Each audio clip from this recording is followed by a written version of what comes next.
Siga, Ebajira,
Akatambi ka Moses Ali Mutyaba no yakandeetedde eno story mbadde sigenda gikola naye nina kyali wange Mutyaba nabagamba Mutyaba lumwali nkubya we bali nsiba kiribeera Mutyaba omugambo gwe ndiba njogedde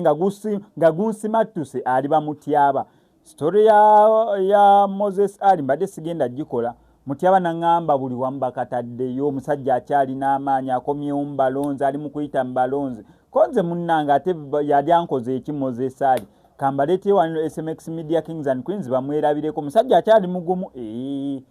musajja akyali mugumu amaanyi weegali oyinza ogamba sweet 18 oba sweet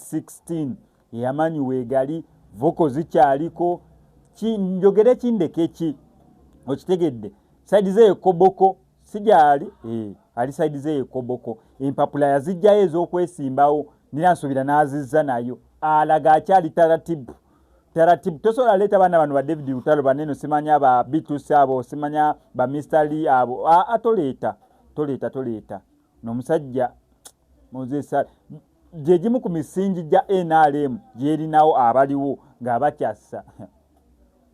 ategeezezza abalonzi be nti amaanyi nkyalina bulungi nnyo temweraliikira kintu kyonna ndi mulamu taratibu peke so okumpa akaluluko mu kampe ne kadi NRM ejinzirize nsobola okubeera nga mbakulembera nze ani agaana okubeera nga